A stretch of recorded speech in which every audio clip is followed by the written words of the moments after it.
வணக்கம்.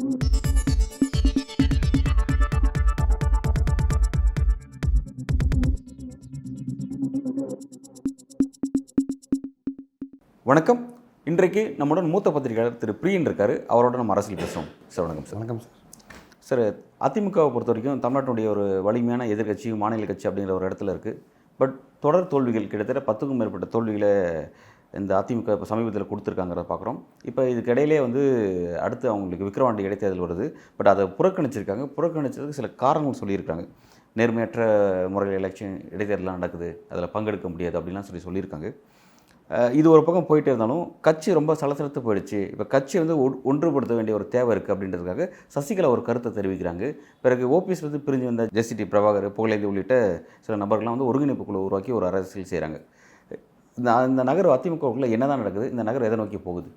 பழனிசாமி அவர்கள் பொதுச் செயலாளர் ஆன பிறகு சந்தித்த முதல் தேர்தல் பாராளுமன்ற பொதுத் தேர்தல். அதில் அவங்க நாங்கள் 2019 கம்பேர் பண்ணும்போது 1% ஓட்டு அதிகமாக வாங்கியிருக்கோம், 20% ஓட்டு வாங்கியிருக்கோம்னு சொல்கிறாங்க. அது ஒரு தொண்டர்களை சமாதானப்படுத்துவதற்காக சொல்ல ஒரு வார்த்தைகளை தவிர உண்மையிலேயே நிலைமை என்னென்னா, சவுத் சைட்லலாம் அவங்க தோற்றுருக்காங்க. சவுத் சைடில் ஓட்டுகள் ரொம்ப குறைவாக வாங்கியிருக்காங்க. மத்திய வட மாவட்டங்களில் ஓரளவுக்கு பாமக ஆட்கள் அவங்களுக்கு ஓட்டு போட்டிருக்காங்க, பாஜகவுக்கு போடல. கொங்கு மண்டலத்தில் வாக்குகள் பாஜக அதிமுகன்னு பிரிஞ்சு போச்சு ஆக்சுவலாக. ஸோ அதிமுக சந்தித்த இந்த முதல் பொதுத் தேர்தலில் 13 இடங்களில் டெபாசிட் சேர்ந்திருக்காங்க. கன்னியாகுமரியில் 4வது இடத்துல வந்திருக்காங்க, திருநெல்வேலியில் 3வது இடத்துல வந்திருக்காங்க. ஓபிஎஸோட போட்டி போட்ட இடத்துல ரெட்டையில ஓபிஎஸ்க்கு பின்னாடி போயிருக்கு. தேனியில் தினகரனுக்கு பின்னாடி போயிருக்கு ரெட்டையில. அப்போது உங்கள் ரெட்டையில சின்னத்தை வச்சுட்டு நீங்கள் ஓபிஎஸோட அதிகமான ஓட்டு உங்களால் வாங்க முடியலன்னா, தினகரனோட அதிகமான ஓட்டு உங்களால் வாங்க முடியலன்னா என்ன அர்த்தம் அதுக்கு? ஆக்சுவலாக சவுத் சைடில் உங்கள் கட்சி எந்த நிலைமையில் இருக்குது, நாகர்கோவிலில் உங்கள் கட்சி எந்த நிலைமையில் இருக்குது? ஸோ பார்க்கும்போது கட்சியோடைய செல்வாக்கு நீங்கள் வலிமைத்து இருக்கீங்க, அது வீக்காக இருக்குன்றது தெரிஞ்சு போச்சு. இந்த வீக்காக இருக்கிற சூழ்நிலையில் தான் கட்சி ஒன்றுபடணுன்ற ஒரு குரல் வருது ஆக்சுவலாக. அது சசிகலா வராங்க. அது ஒரு பக்கம் இருக்க இந்த வலிமை அந்த எல்லோரும் ஒன்று சேர்ந்து வலிமைப்படுத்தணுன்ற அந்த குரலுக்கு பழனிசாமிங்கிற நபர் என்ன பண்ணுறாரு, அதுக்கு ஆணவத்தோடு பதில் சொல்கிறார். யார் ஓபிஎஸ், அவர் தெருவில் போகிறவர் அப்படின்ற மாதிரிலாம் சொல்கிறார். அதெல்லாம் தப்பு. யார் சசிகலான்னு கேள்வி கேட்குறார். ஒற்றுமைக்கான ஒரு ஆர்வமே அவருக்கு இல்லை. அது என்னென்னா அவர் தலைமை பறிபோய் விடுமோ என்கிற ஒரு பயம் இருக்குது. அந்த பயத்தின் காரணமாக என்ன பண்ணுறாரு, இப்போ அவர் இந்த விக்கிரவாண்டி இடைத்தேர்தலில் மறுபடியும் ஒரு தோல்வி வந்ததுன்னா நம்ம என்ன பண்ணுறதுன்னு போட்டி போடுறதை அவாய்ட் பண்ணுறாரு. அதுக்கு ஒரு காரணம் சொல்கிறாரு, ஆளுங்கட்சி ரொம்ப பல கோடிகளை செலவழிப்பாங்க, துஷ்பிரயோகம் பண்ணுவாங்க, நேர்மையற்று இருப்பாங்க, எல்லாம் நான் எதையுமே திமுக பண்ண மாட்டாங்கன்னு நான் சொல்ல. எந்த ஆளுங்கட்சியும் அந்த இடைத்தேர்தலில் பண்ணுவாங்க. ஆனால் இதே மாதிரி தானே ஈரோடு கிழக்கில் பண்ணாங்க. அங்கேயே நின்னீங்க எலெக்ஷனில், அங்கே எதுக்கு நின்னீங்க? எதுக்கா? அங்கேருந்து ஒரு பாடத்தை கற்றுக்கிட்டேன், அங்கே என்ன பண்ணாங்கன்னு பண்ணேன், இப்போ அதை தான் இங்கேயும் பண்ணுவாங்கன்றதுனால நான் புறக்கணிக்கிறேன். தமிழ்நாட்டில் இடைத்தேர்தலுக்கு இதான் ஈரோடு கிழக்கு தான் பாடவா? இதுக்கு முன்னாடி எவ்வளோ நடந்திருக்கு? திருமங்கலத்திலே ஆரம்பித்து அதிமுக கும்படி பூண்டியில் பண்ண அட்டகாசம்லாம் எவ்வளோ இருக்குது? திமுக திருமங்கலத்தில் பண்ணிங்கன்னா அதிமுக கும்படி பூண்டியில் பண்ணலையா? மயிலாப்பூரில் லட்டுக்குள்ளே மூக்குத்தி வச்சு கொடுத்த கதையெல்லாம் நமக்கு தெரியாதா? ஸ்டேஷனில் அதை பிடிச்ச கதையெல்லாம் தெரியாதா? நமக்கு பாயிண்ட் என்னென்னா, இது இடைத்தேர்தலில் பிரச்சனைகள் நடக்கிறது கடந்த பல வருஷம். இது ஈரோடு கிழக்கில் பாடம் கற்றுக்கணும்னு அவசியம் இல்லை. அங்கே போட்டி போட்டிங்கன்னா ஏன் போட்டி போட்டிங்கன்னா அது ஒரு காரணம் இருக்குது. ரெட்டையிலை உறுதிப்படுத்துறதுக்காக போட்டி போட்டிங்க. அப்போ இபிஎஸ் வந்துட போகிறாரு, ரெட்டையிலை நம்ம கிட்ட தான் இருக்குது, அதை உறுதிப்படுத்துறதுக்காக நீங்கள் அதை போட்டி போட்டிங்க, ரெட்டையிலை உங்கள் கையில் வச்சுருந்தீங்க, போட்டி போட்டிங்க. அது ஒரு காரணம் இருக்குது. ஆனால் ஒரு அரசியல் கட்சி என்றைக்குமே ஒரு ஆப்பர்ச்சுனிட்டி கிடைக்கிறத பயன்படுத்தணும். மக்கள்கிட்ட நெருக்கமாக போகிற ஒரு ஆப்பர்ச்சுனிட்டியை பயன்படுத்தணும். மக்கள் பிரச்சனைகளை எடுத்துகிட்டு போகும்போது போராட்டம், மறியல், ஆர்ப்பாட்டம், பேரணி எல்லாம் நடத்தணும். அதெல்லாம் தான் ஒரு கட்சியை உயிர் துடிப்போடு வச்சுருக்கோம். இடைத்தேர்தல் அப்படியான ஒரு சான்ஸை நீங்கள் திமுக துஷ்பிரயோகம் பண்ணும், கோடிக்கணக்கில் செலவழிக்கும், நேர்மையற்று இருக்கும், மந்திரிகளை களத்தில் இறக்கி விடுவாங்க, தெருக்கு 10 மந்திரி வேலை செய்வாங்க, எல்லாம் கரெக்ட். ஆனால் நீங்கள் எதிர்க்கட்சி, முக்கியமான எதிர்க்கட்சியாக இருக்கீங்க, எதிர்க்கட்சி தலைவராக இருக்கீங்க. உங்களுக்கு கிடைக்கிற வாய்ப்பு அடுத்த 30 நாளைக்கு நீங்கள் அந்த களத்தில் இருந்தீங்கன்னா, நீங்கள் திமுகவுடைய இந்த அதிகார துஷ்பிரயோகத்தில் நீங்கள் எக்ஸ்போஸ் பண்ணலாம். திமுக அரசை பற்றின குறைகளை மக்கள்கிட்ட நீங்கள் கொண்டு போகலாம். 3 லட்சம் மக்கள்கிட்ட நீங்கள் கொண்டு போக முடியும் உங்களால். இந்த வாய்ப்பை நீங்கள் இழக்கிறீங்கல்ல. இந்த வாய்ப்பு ஒரு கட்சிக்கு ஜனநாயகத்தில் கிடைக்கிற ஒரு வாய்ப்பு. இதை நீங்கள் இழக்கும்போது உங்கள் கட்சி பின்னடைவை சந்திக்கும். அங்கே இருக்கிறவங்க தொண்டர்கள் ஒரு அவங்களுக்கு என்ன பண்ணுறதுன்னு புரியாது. அவங்க பாமகவுக்கு ஓட்டு போடணுமா, வேலை செய்யணுமா, அவங்க பிளாங்காக இருப்பாங்க. அங்கே இருக்கிற தொண்டர்கள், விக்கிரவாண்டி தொண்டர்கள் இப்போ என்ன பண்ணுவாங்க, சோர்ந்து போயிருப்பாங்க. இப்போ ஆக்சுவலாக விக்கிரவாண்டியில் நீங்கள் ஏன் போட்டி போடாத இருக்கீங்க? உங்களுக்கு ஓரளவுக்கு அங்கே செல்வாக்கு இருக்குது, ஏன் போட்டி போடல? நீங்கள் 21 தேர்தலில் நீங்கள் 43% ஓட்டு வாங்கினீங்க. திமுக 47% ஓட்டு தான் வாங்கினாங்க விக்கிரவாண்டியில். அதே சமயம் கடந்த பாராளுமன்ற தேர்தலில் விக்கிரவாண்டி சட்டமன்ற தொகுதியில் பானை செலுத்தின ரவிக்குமார் திமுக ஆதரவு அவர் 39 வாங்கினார், நீங்கள் 35 வாங்கினீங்க. அங்கேயும் ஓரளவுக்கு டஃப் கொடுத்துருக்கீங்க. பாமக 17 தான் வாங்கிச்சு. ஒரு 6000 வாக்கு வித்தியாசம் சொல்லி வாக்கு வித்தியாசம். ஸோ இந்த மாதிரி நீங்கள் ஒரு ஸ்ட்ராங்காக இருக்கிற ஏரியாவில் நீங்கள் ஏன் போட்டி போடாத தவிர்க்கிறீங்க?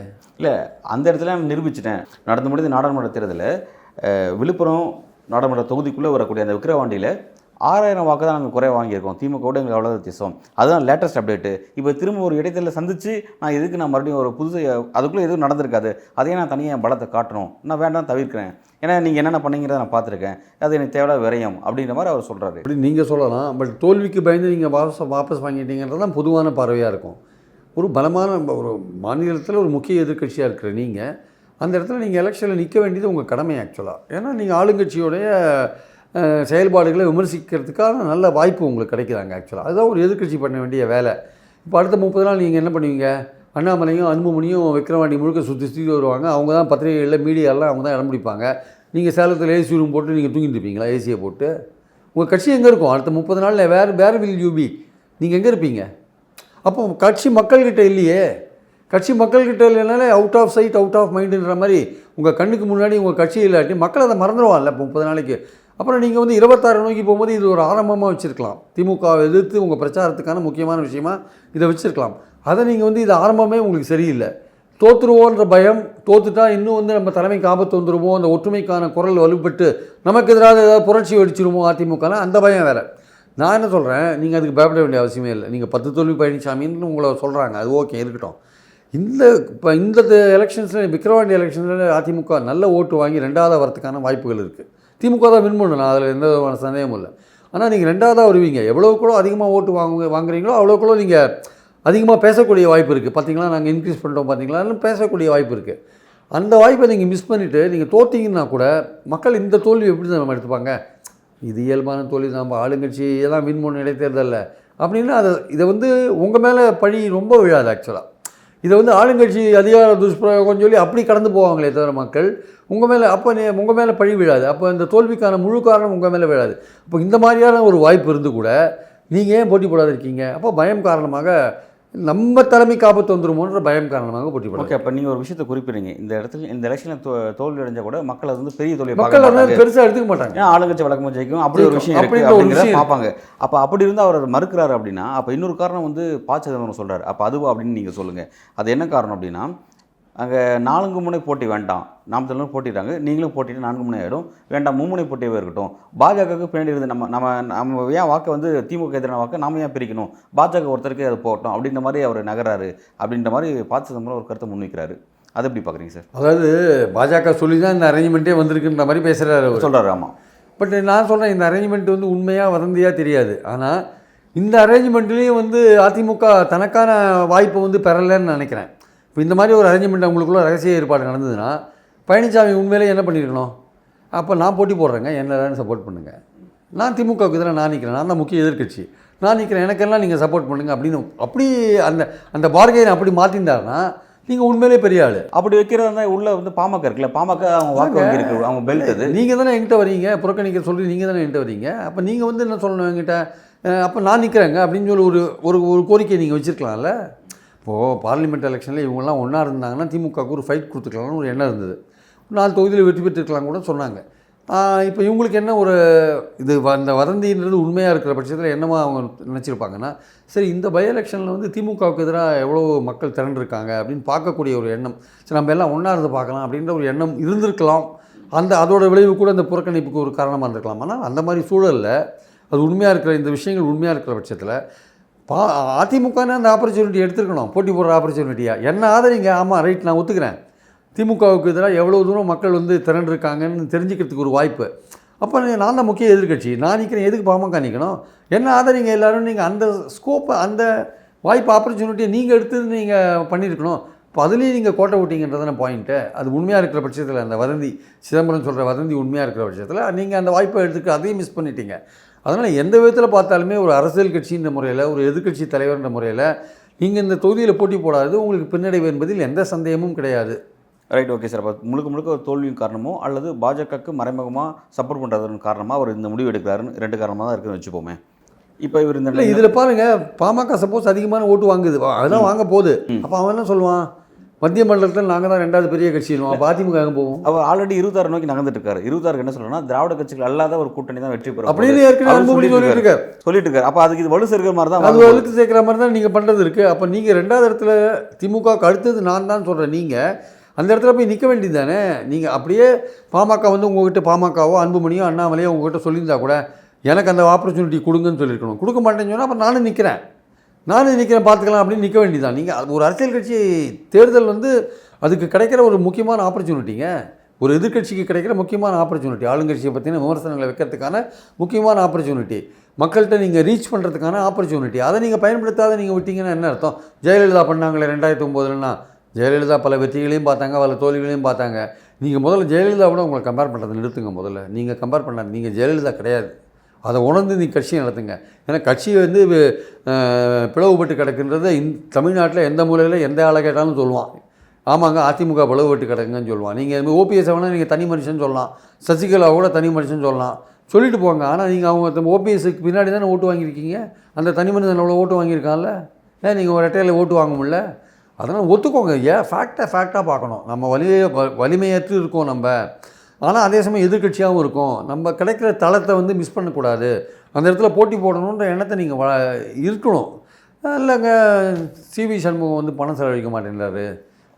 சிவி சண்முகம் எப்படி செலவழிப்பார்? ஏதோ ஒரு ஃபைட் கொடுப்பாரு, ஆளுங்களை செட் பண்ணுவார், எல்லாம் உழைப்பார், எல்லாம் பண்ணுவார். கட்சியில் பணம் செலவழிக்கணும்.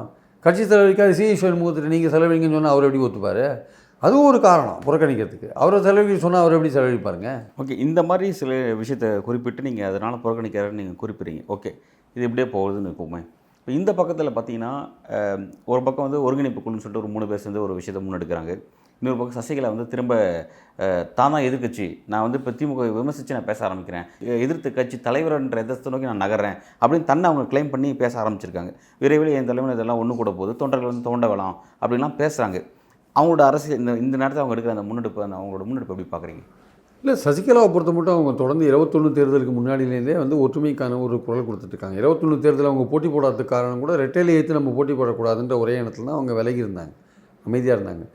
இப்போ இந்த நடக்கிற விஷயங்கள்லாம் பார்க்கும்போது அவங்க போட்டி போடுற, அவங்க ஒற்றுமைப்படுத்த வேண்டிய காலம் வந்துடுத்துன்னு அவங்க இறங்கியிருக்காங்க. ஓகே, அது நல்ல விஷயந்தான். ஆனால் அதற்கான பலன் எப்படி கிடைக்கும்? இந்த 4 பேர் கொண்ட கமிட்டி, நீங்கள் சொல்கிற மாதிரி 3 பேர் கொண்ட கமிட்டி, புகழேந்தி பிரபாகரன் அண்டு இவர் ஜேசிடி பிரபாகரன், புகழேந்தி அண்டு இவர் கேசிபி, 3 பேரும் சேர்ந்து அவங்களுடைய எஃபோர்ட்ஸ்க்கு எவ்வளோ தூரம் பழனிசாமி தரப்புலேருந்து பதில் வரும்னு தெரியாது. ஏன்னா பழனிசாமிக்கு இதில் ஆர்வம் கிடையாது. அவங்களாம் அதிமுக கிடையாதுன்னு சொல்கிறாரு.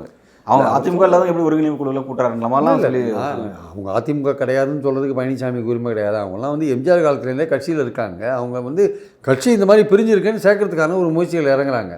அதில் ஒன்றும் தவறு கிடையாது. ஆனால் நீங்கள் ஒத்துழைக்க மாட்டேன்றீங்க. யார்? பழனிசாமி ஒத்துழைக்க மாட்டேன்றாரு. அவர் ஆணவத்தோடு இருக்கார். அவருக்கு என்னென்னா வந்து நமக்கு வந்து பொதுக்குழு உறுப்பினர்கள் ஆதரவு இருக்குது, எம்எல்ஏக்கள் ஆதரவு இருக்குது, நம்மளை யாரும் ஒன்றும் பண்ண முடியாது, சின்ன நம்ம கையில் இருக்குதுன்னு அவர் நினைக்கிறார் ஆக்சுவலாக. ஸோ அது ஒரு பக்கம் இருந்தால் கூட இந்த தொடர் தோல்வியை நீங்கள் கொடுத்துருந்தீங்கன்னா மக்கள் எவ்வளோ நாள் தான் உங்கள் தலைமையில் தொடர்ந்துருப்பாங்க. ஸோ 26ல் வந்து நீங்கள் ஒரு வலிமையான ஒரு அமைப்பாக நீங்கள் இருக்கணும். வலிமையான அமைப்பாக இருக்கணும்னா நீங்கள் ஒன்றுபட்டு இருக்கணும். அப்படி வலிமையான அமைப்பாக இருந்தால் தான் உங்கள் கூட கூட்டணி அமைக்கிறதுக்கு மக்கள் மற்ற கட்சிகள் வருவாங்க. அப்போ தான் மக்களுக்கும் உங்களை பற்றின ஒரு நம்பிக்கை வரும். இப்போ வந்து நீங்கள் சொல்லலாம் அதிமுக எங்கிட்ட இருக்குது கட்டுக்கோப்பான்ட்டு, ஆனால் தமிழ்நாட்டு மக்கள் அப்படி நினைக்கல. அதிமுக பிளவுபட்டு இருக்குன்னு தான் மக்கள் நினைக்கிறாங்க. அதோட விளைவு தான் நீங்கள் 13 தொகுதிகள் டெபாசிட் இழந்தீங்க. அதை நீங்கள் நைஸாக கடந்து போக பார்க்குறீங்க. அது உண்மை, அதுதான் ஆக்சுவலாக. அந்த கசப்பு மாத்திரையை நீங்கள் விழுங்கி தான் ஆகணும். அதை வந்து நீங்கள் துப்பிட்டு போக முடியாது ஆக்சுவலாக. அதான் பாயிண்ட்டு. ஸோ அப்படி இருக்கும்போது இந்த 3 பேர் வந்து எடுக்கிற எஃபர்ட்ஸ் வந்து ஓரளவுக்கு ட்ரை பண்ணி பார்ப்பாங்க. ஆனால் வந்து பழனிசாமி ஒத்துழைச்சாதான் அது நடக்கும். சசிகலா சொல்கிற மாதிரி இதை வந்து ஒரு ஜாதி கட்சியாக மாற்ற முயற்சியில் அவங்க இறங்கியிருக்காரு. ஒரு ஜாதி கட்சியாக அவர் மாற்றினார்னா வந்து இன்னும் வலிமை எழுந்து போகும். ஸோ சசிகலா அவங்க என்ன சொல்கிறாங்க, இது வந்து ஜாதி கட்சியாக மாற்றுறதுக்கு சில ட்ரை பண்ணுறாங்க. அதுவும் உண்மை தான். அது ஒரு குறிப்பிட்ட குரூப் கையில் மாட்டிகிட்டு இருக்கா ஆக்சுவலாக. அதை வந்து விடுவிக்கணும் முதல்ல. ஆனால் சசிகலாவுக்கு அந்த வழி இருக்கா அப்படின்னு பார்த்தா 2 வழி தான் எனக்கு தெரிஞ்சிருக்கு சசிகலாவுக்கு. அதை அவங்க எப்படி பண்ண போகிறாங்கன்னு நமக்கு தெரியாது. ஒன்று வந்து பொதுக்குழு உறுப்பினர்கள், எம்எல்ஏக்கள் இவர்களை சந்தித்து அவருடைய ஆதரவை பெற்று பழனிசாமிக்கு எதிரான ஒரு புரட்சியை வந்து கொண்டு வரணும். அவங்க அதுக்கு எதிர்ப்பு குரலை வலுப்படுத்தணும். அதை அவங்க பண்ணுவாங்களா இல்லையான்றது நமக்கு தெரியல. அப்படி இது சாத்தியம் இல்லைன்னா தொண்டர்களை சந்தித்து இல்லை மக்களை சந்தித்து இந்த மாதிரி பழனிசாமி நான் ஒற்றுமைக்கான குரல் கொடுக்குறேன், பழனிசாமி உடன்பட மாட்டேன்றாருன்ற விஷயத்தை நீங்கள் கொண்டு போயிட்டு 26ஆம் வருஷம் வந்து நீங்கள் எடப்பாடி பழனிசாமி எதிர்த்து கேண்டிடேட் போட்டு அவரை தோக்கடிக்கணும். ரெண்டாவது வழி அது. இந்த 2 வழியில் நீங்கள் எதை சூஸ் பண்ண போகிறீங்க? இது முதல் வழி வந்து எம்எல்ஏக்களையும் பொதுக்குழு உறுப்பினர்களையும் கன்வின்ஸ் பண்ணுற விஷயம் வந்து கொஞ்சம் கஷ்டமான காரியம். அவங்க எடப்பாடியோட விடாப்பிடியாக இருக்காங்க. உங்களை பார்த்து பயப்படுறாங்க, சசிகலாவை பார்த்து பயப்படுறாங்க, அவங்க ஆதிக்கம் மறுபடியும் வந்துருமோன்ட்டு. ஆனால் அதுக்கு பயப்பட வேண்டிய அவசியம் இல்லை என்பது என்னுடைய கருத்து. சசிகலா தற்போதைய அவரது நிலைமையை அவர் தெளிவாக புரிந்து கொண்டிருப்பார். ஒரு காலத்தில் அவர் ஜெயலலிதா கொடுத்த அதிகாரத்தில் அவர் இருந்தார். ஜெயலலிதா இருந்தாங்க, அந்த அம்மா கொடுத்த அதிகாரத்தில் அவங்க செயல்பட்டாங்க.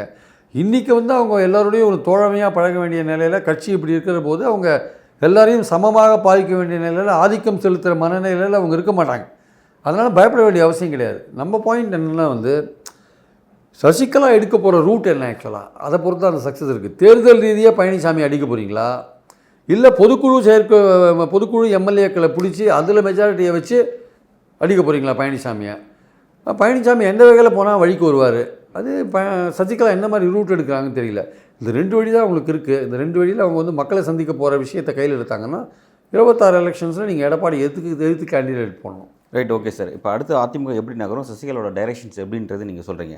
ஆனால் இன்றைக்கி அதிமுக இந்த அளவுக்கு வந்து செதறி போனதுக்கு முக்கிய காரணத்தில் ஒரு காரணமாக பாஜகவோட ரோலும் இருக்குது அப்படிங்கிறத புரிஞ்சிக்க முடியுது. டெல்லி பாஜகவோட ரோல் பெரிய ரோலில் இருக்குங்கிறது புரிஞ்சிக்க முடியுது. இந்த சூழலை பயன்படுத்தி இப்போ டெல்லி பாஜகவோட அடுத்த ஒரு மூவ் என்னவாக இருக்கும் அதிமுகக்குள்ளே? அதிமுக எவ்வளோ தூரம் வலிமை இழந்து போகிறதோ அதுதான் பாஜக விரும்புவாங்க. ஏன்னா அந்த இடத்த பிடிக்கணும்னு அவங்க நினைப்பாங்க. ஆனால் ஒன்று மட்டும் நிச்சயம், அதிமுக வலிமை இழந்து போனால் அந்த இடத்த பாஜக பிடிக்க முடியாது. தமிழ்நாட்டு பாலிடிக்ஸில் வேணால், மத்திய பார்லிமெண்ட் எலெக்ஷனில் வேணால் நீங்கள் ஓட்டு வாங்கலாமே தவிர, மாநில எலெக்ஷன்ஸில் தமிழ்நாட்டு மக்கள் ஒரு தேசிய கட்சிக்கு என்றைக்கும் ஓட்டுனா ஆட்சிக்கு வர அளவுக்கோ இல்லை ஒரு எதிர்கட்சி ஆகிற அளவுக்கோ கூட ஓட்டு போட மாட்டாங்க. அது பாஜகவாக இருந்தாலும் சரி, காங்கிரஸாக இருந்தாலும் சரி. அப்படி அதிமுக ஒன்றுபடாமல் வலிமை இழந்து போனால் அந்த இடத்த பிடிக்கிறது எய்தர் விஜயோட பார்ட்டி வந்தால் பிடிக்கலாம், இல்லை நாம் தமிழரே பிடிக்கலாம். ஸோ அதுக்கான வாய்ப்புகள் இருக்கே தவிர நிச்சயமாக பாஜகவுக்கு ஓட்டு போட மாட்டாங்க. அதுவும் மாநில எலெக்ஷன்ஸில் தேசிய கட்சிகளுக்கு தமிழ்நாட்டு மக்கள் என்றைக்குமே ஆதரவு தெரிவிக்க மாட்டாங்கன்றது தான் உண்மை. இதெல்லாம் பல தடவை கடந்த காலத்தில் காங்கிரஸே முயற்சி பண்ணி பார்த்துட்டாங்க. இப்போது அசம்பிளி எலெக்ஷன்ஸில் 13 தடவை வந்தார். 1989 ராஜீவ்காந்தி 27 இடங்கள் தான் வாங்கினார்.